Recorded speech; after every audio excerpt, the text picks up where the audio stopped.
SteveMorris. I'm the director of Indiana's Department of Natural Resources, Division of Outdoor Recreation. And for how long have you been working on the Munster Pennsy project?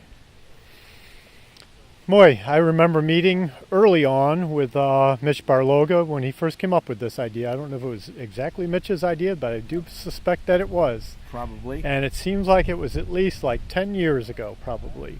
Okay. So When I first met Mitch, he was actually working for City of Crown Point at that time, I do believe. Oh, wow. Okay. So that's 10 years ago, 2003. And what has transpired since then?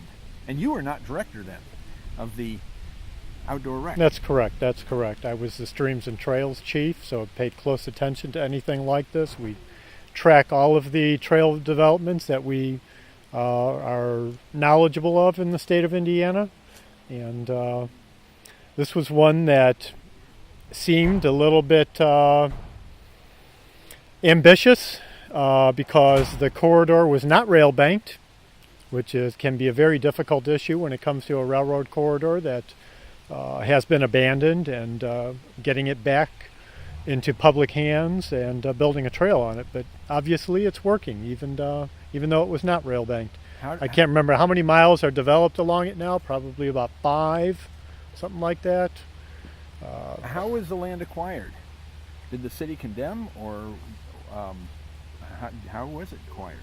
You know, I can't say exactly how it was acquired. I do not believe condemnation was used. I can't say for sure, though. And how much money did DNR put into this and match with local?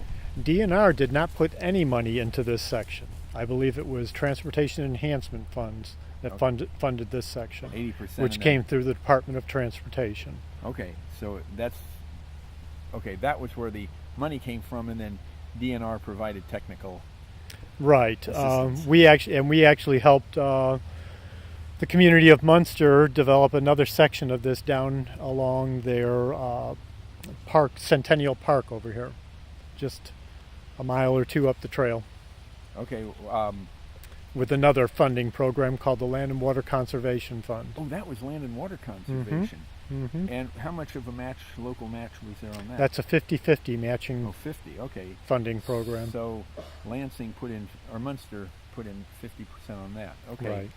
Yeah, we've worked with various groups, organizations over the years. A big part of trail development in Indiana, not a big part, the lion's share of trail development is not done by the state directly. It's done by local communities and not-for-profit organizations. And so what we do is we try to maintain close relationships with those communities and organizations that are involved in trying to get these kinds of projects accomplished. And some of the ones that I can think of right off, of course, are Hoosier Rails to Trails Council, the various individual, that's a statewide organization, but then a lot of the individual local organizations as well. Is there a local group, volunteer group or not-for-profit that worked? I know NERPC did, obviously, with Mitch, but is there a not-for-profit that helped here that you recall? You know, I can't think of the name. The group that used to be involved up here was called C4. Yes, okay. And I think they have morphed into something else that I couldn't tell you at the moment. They have, and it eludes me, but yeah, C4, right. okay. And then But they were all very heavily involved at the get-go, and I think motivated the local communities to take on the project themselves, where it became more of a community, town-driven project as opposed to a organization-driven, not-for-profit organization-driven. And I'll think of the name of that. I'll think of that in 5 minutes from now. But anyway, well, congratulations in all of your work in getting this done, and hopefully there'll be many more. Do you have any word on when Louisville or Jeffersonville is going to open its ramp to Louisville? I do not. I would think that it probably within the next year. Well, I was hoping within a couple of weeks or so, but who knows? I don't know. I just thought you might. Well, Steve, thank you very much. Thank you, for all Richard. your work.